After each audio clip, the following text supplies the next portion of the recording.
What it do, vinyl community? It is I, Brian. That's Brian, and this is Fresh Off the Platter number 2. If you're new to the channel, welcome, and to those who have been watching, welcome back. And as y'all may or may have not seen the video, my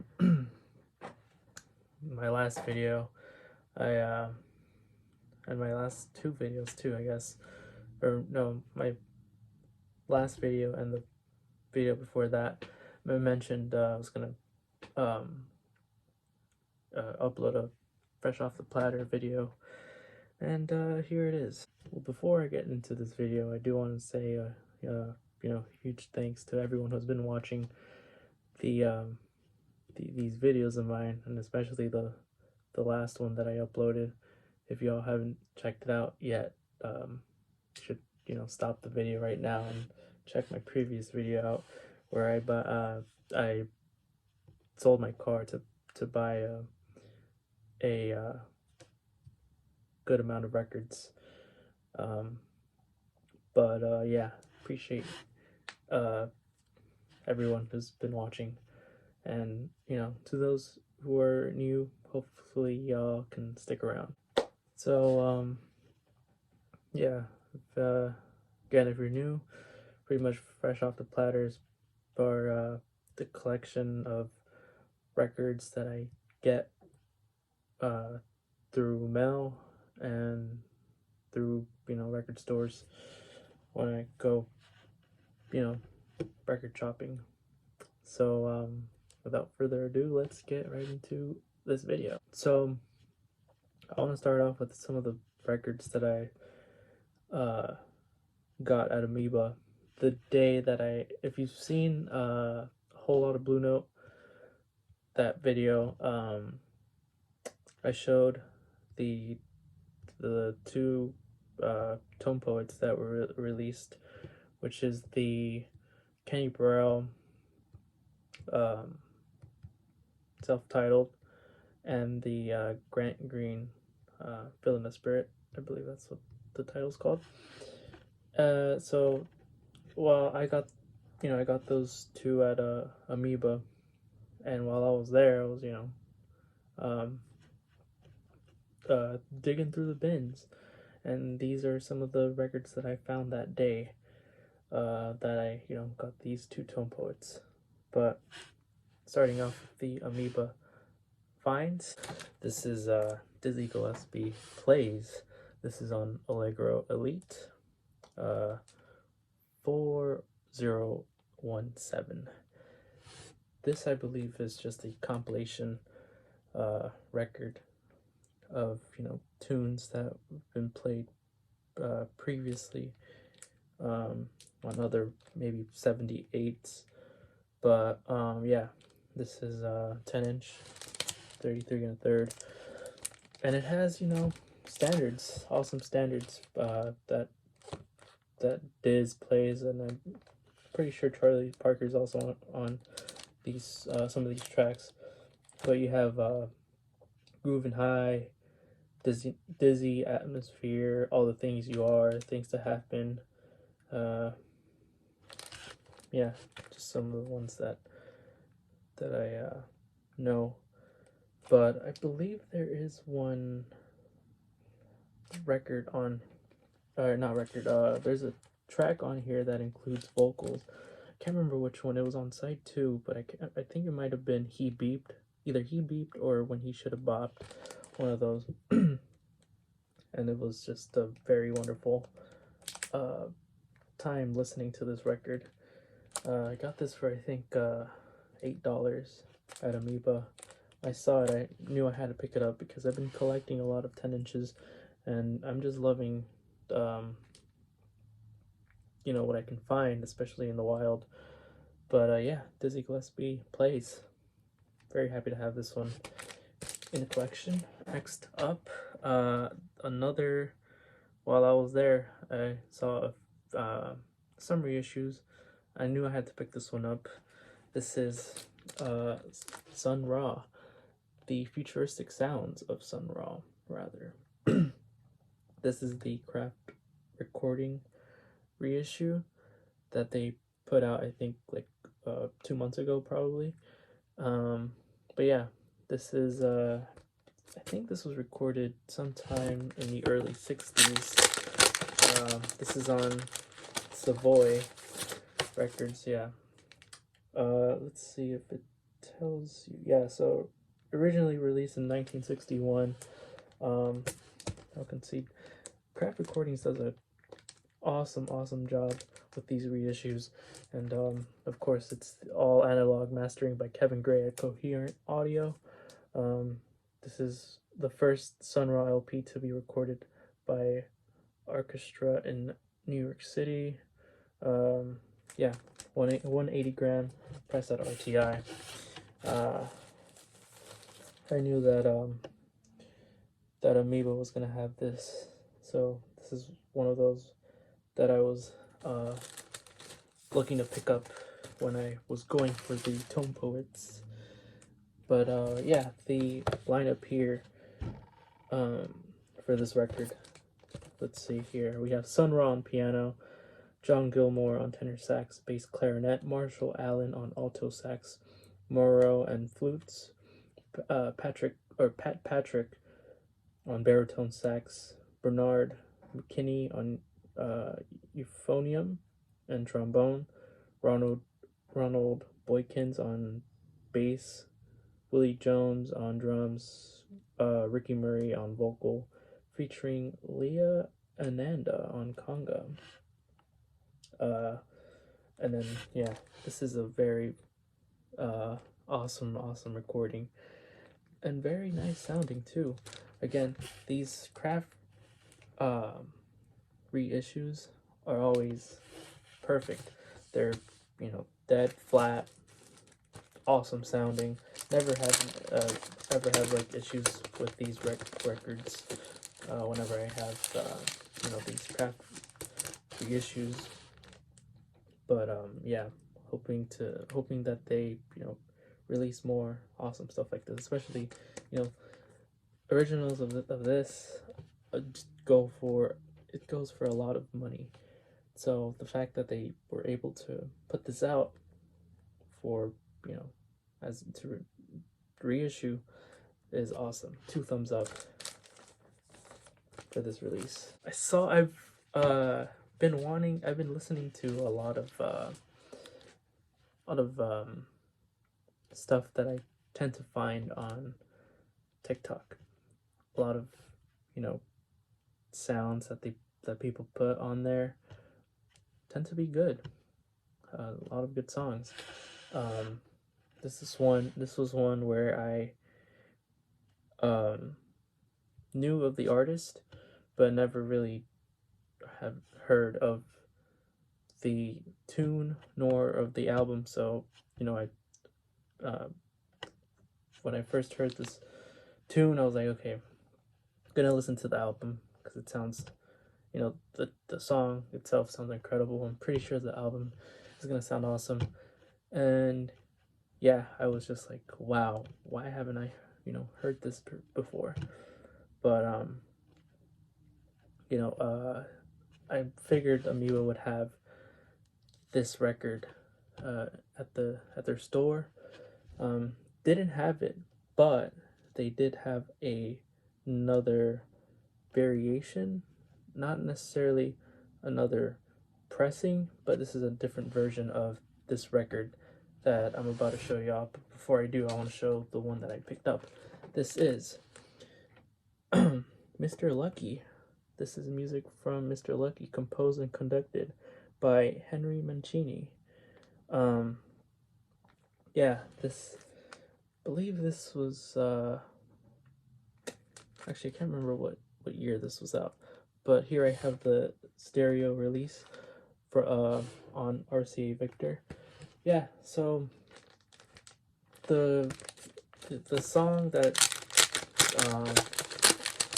I'm referring to is not on this track, but the first song on here, which is literally called, let me show y'all here actually, Mr. Lucky, is also on the first track on this record. Mr. Lucky Goes Latin. This is, again, composed and conducted by Henry Mancini. I believe this one came out first, and then this one. But basically, these two are both, you know, orchestra music, but you hear more organ. You know, just based off the title here, it's more Latin style from this album.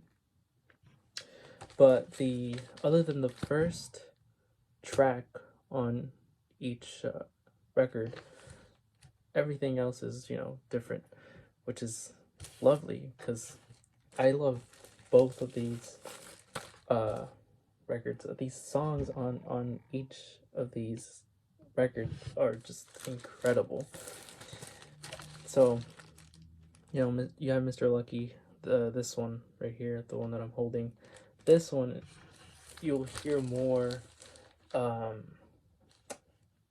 want to say more orchestra, more strings, more of that. I think there's also woodwinds and brass on here, but you'll definitely hear strings, more strings than. And again, I guess you can say you'll also hear it on here too, but there's more like percussion on this one because, you know, Latin. This is like Latin style album. But yeah, this, nevertheless, Henry Mancini does put out Deep is awesome when it comes to the music in general. I need to get more of his stuff, honestly, because when I saw the name, I was like, I know of Henry because, you know, Pink Panther, and yeah. So you know, when I first saw that one, I was like, okay, maybe it's just like a later pressing of this one. This happens to be I think this is the 1961. One of them is the 1961 copy, but again, I love both of them equally. I don't really have a favorite because they both sound fantastic in their own way. But so here you can see, let's see who is here. You can see, again, you can still see the track listings and stuff. They're different on here than what they are on the other record. I think they also have, let's see, the lineup here. Well, some of the people that contribute to this recording. Ronnie Lang on reed, Stick Nash on baritone horn, Vince DeRosa on French horn, Bob Bain and Laurindo Almeida guitars and mandolins, Bobby Hammock on the Hammond organ does incredible. Jimmy Rolls on Brazilian piano, Erno Neufeld on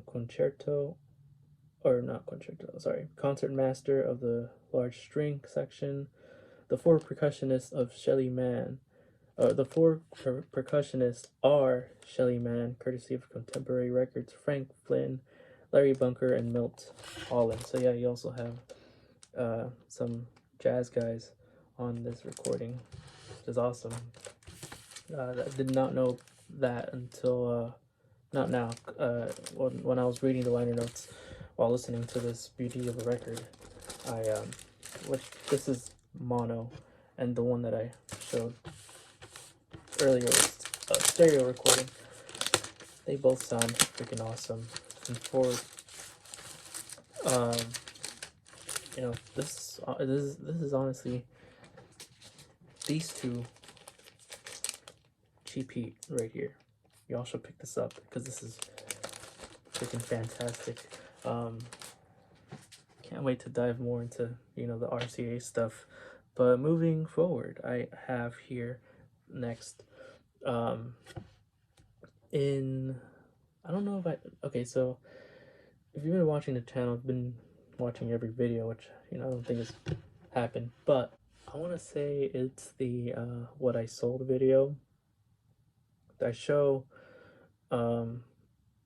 a record that I don't have anymore. When I went to Amoeba for the Tone Poets, I saw a very interesting pressing of this record that I'm about to show y'all. This is Dave Brubeck Timeout.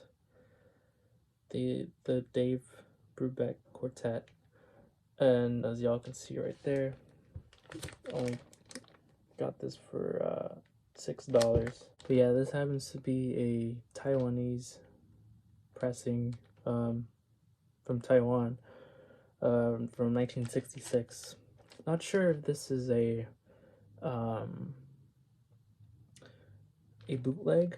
When I tried to you know, put it on the Discogs, I found a copy of it, but wasn't sure if it was, you know, bootleg or not. It's on this interesting label right here. When I saw this, I was confused as to why. I was like, well, first of all, I grabbed it immediately because I was just already like astonished by the way it looked. But let me just show y'all.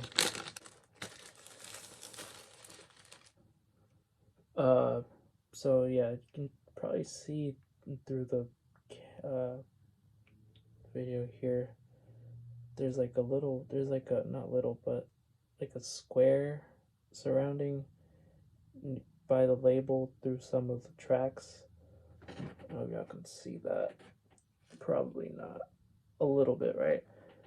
But it's on both sides. I don't know who put what. I don't know who put what on the record, but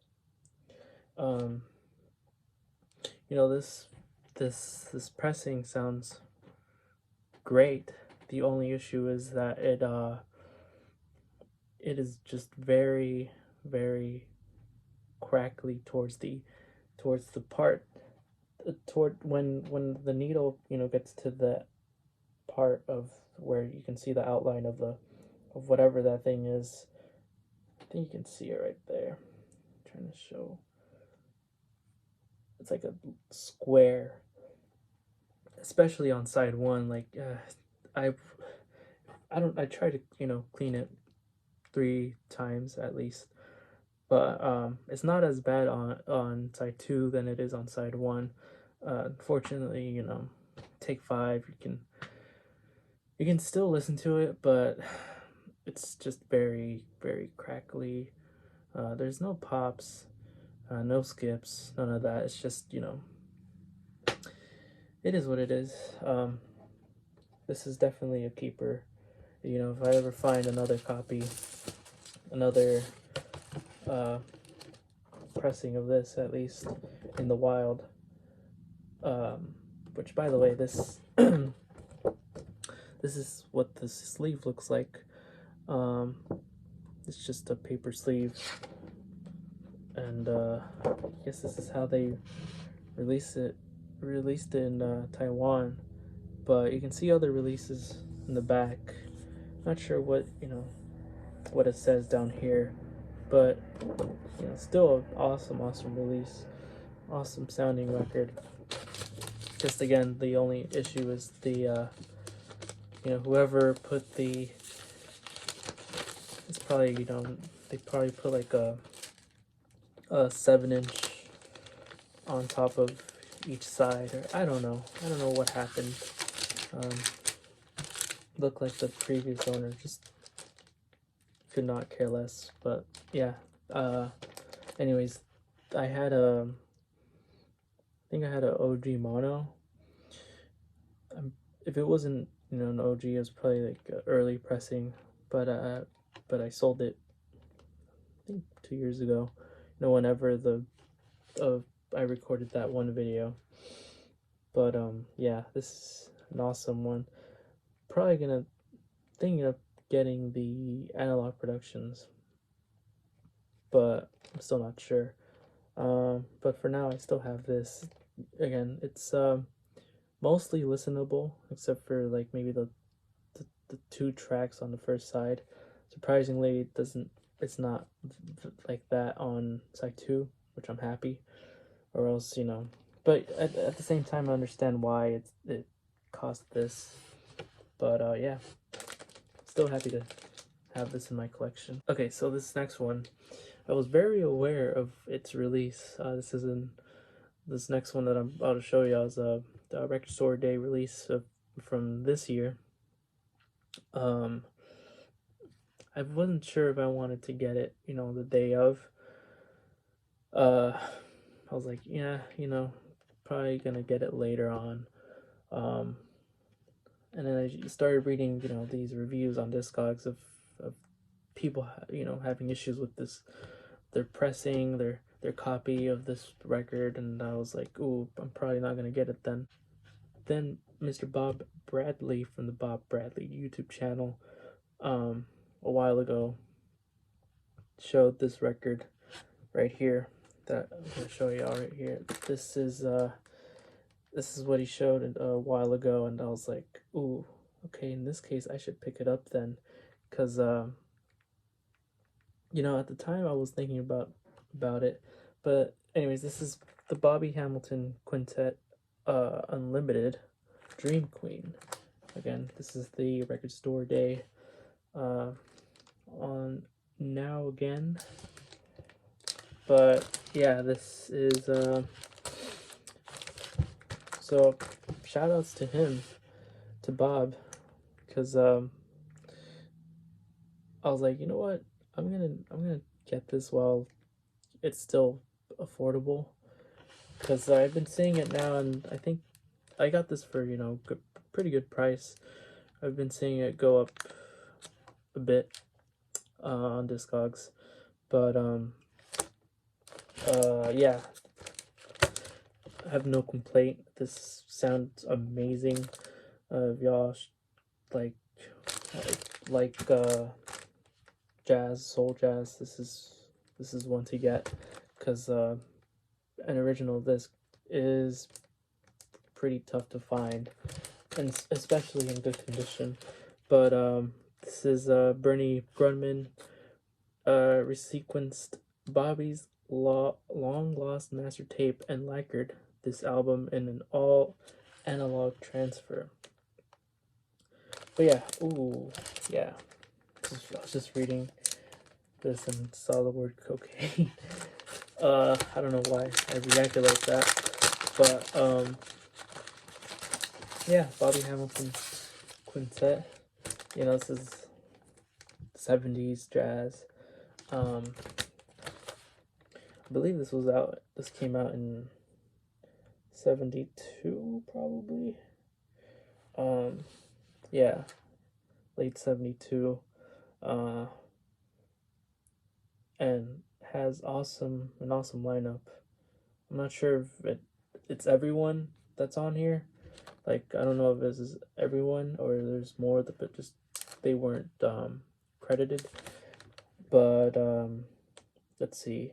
So we have Bobby Hamilton on Fender Rhodes, percussion, vocals. Pete Manning on acoustic bass, electric bass, percussion. Duane Walker on congas, percussion, vocals, drums, vocals. Jason Jeffers, Mike Gibson, Brother Fundy, electronics, percussion, Musser electric vibraphone. Let's see, Mike Spangler on flugelhorn, percussion, trumpet, then Abram Brown on percussion, tenor saxophone. Yeah, I have listened to this one already and can't wait to listen to it more. This is honestly one I know of Bobby Hamilton, but not when this was, you know, announced as a record store day release. I wasn't very too familiar with it, so I'm still in that, you know, phase of being familiar with this record. But it sounds incredible. Props to Bernie Grundman for doing, you know, the awesome job on this recording, and shout outs to Bob for you know, for suggesting people to pick this up while it's still cheap. All right, so I have two more to show, and but this next one is I've been having pretty good luck with the Vinyl Me Please releases. There was one record that I was not too pleased with, which was the Abby Lincoln record that I've shown in a previous video. If you want to know more about that, you can check it out.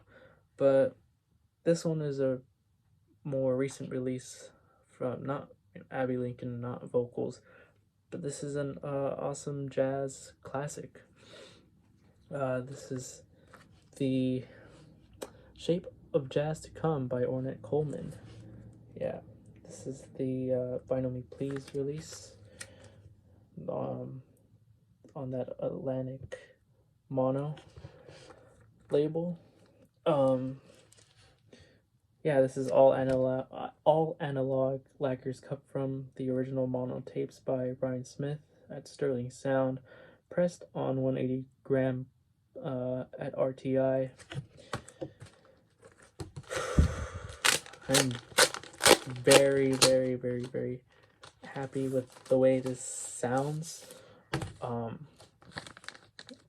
I've been looking for, you know, a copy of this.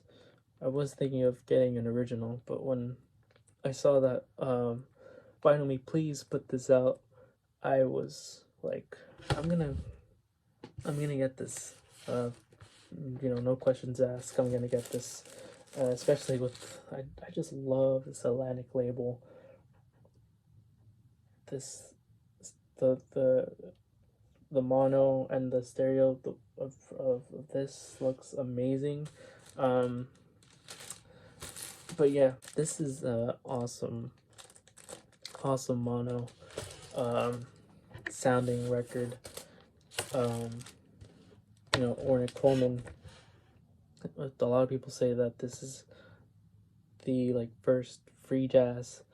You know, Ornette Coleman pioneered free jazz. A lot of people say. But yeah, this was originally released in, I want to say, 1959. You know, Atlantic Records. This has Ornette Coleman on alto sax, Don Cherry on cornet, Charlie Hayden on bass, Billy Higgins on sticks. I'm not sure if you know, it's still available to get through the Vinyl Me Please. I think you have to be subscribed to the Vinyl Me Please to be able to pick this up. But I've seen, you know, I picked this up through the Discogs. You know, before the prices start to go up.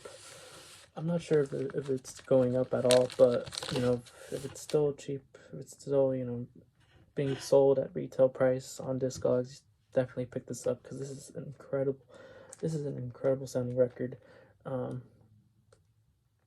Maybe one day I'll get an original, or maybe like the same pressing of this and compare them, but for now I'm very happy to have this.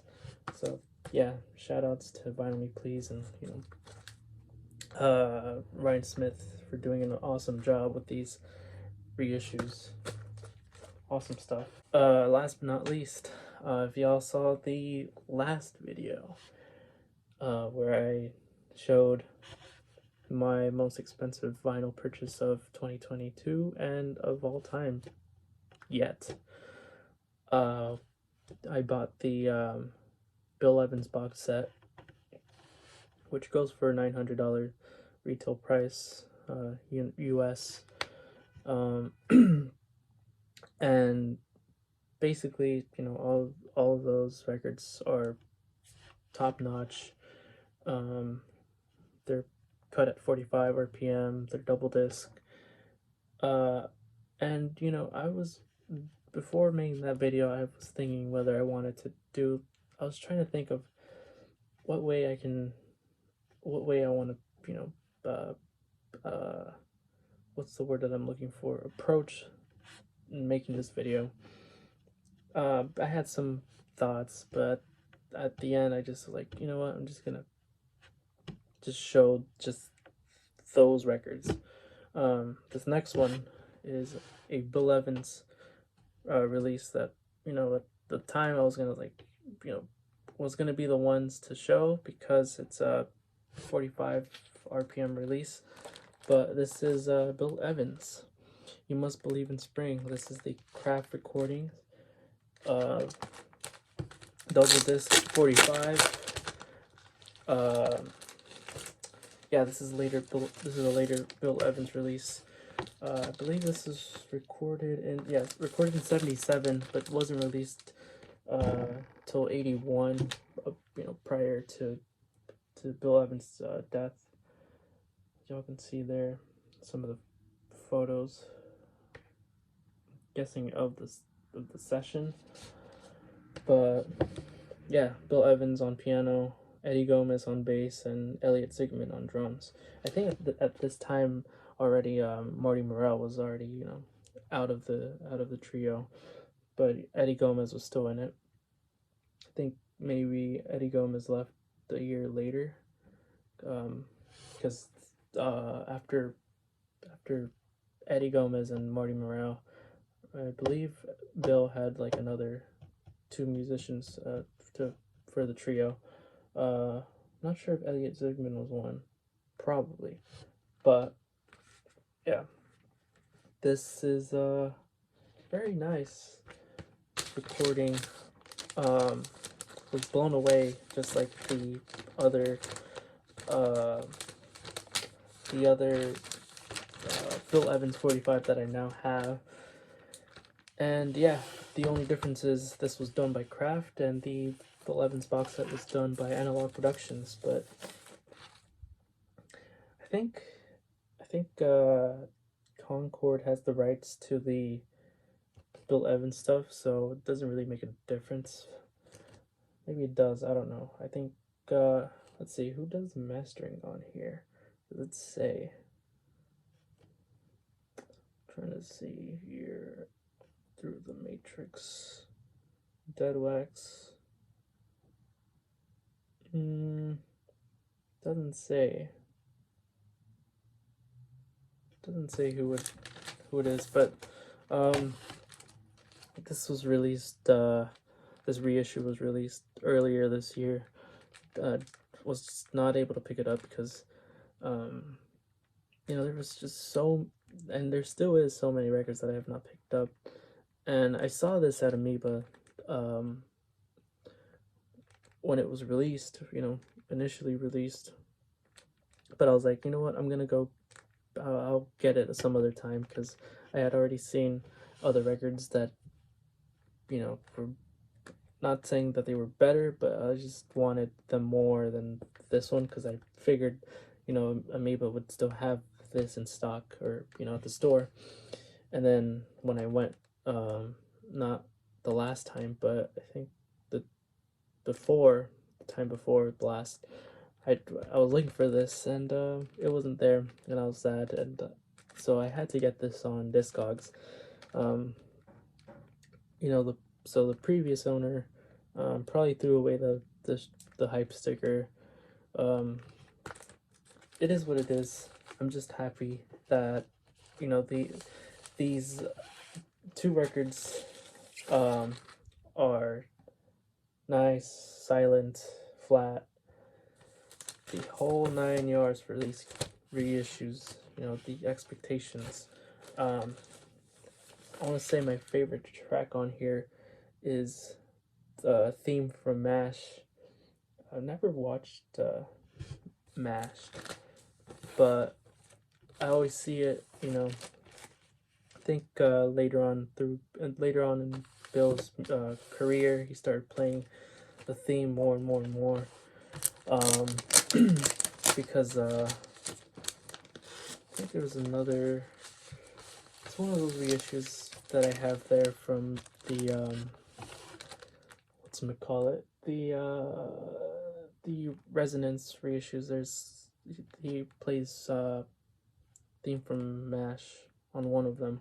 Can't remember which one, but yeah, this is You Must Believe in Spring, Bill Evans. I hope Kraft or another, you know, reissue label can reissue more of Bill Evans' later recordings, because they sound awesome. There is one that I would like to see them reissue. So this one right here, this it would be cool if they were to reissue this Bill Evans New Conversations. Although, you know, this is still cheap to get on the secondary market. Would still be awesome to own.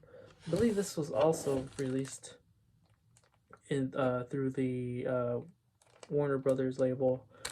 This one as well, but this is just Bill Evans doing solo stuff on here on the piano and on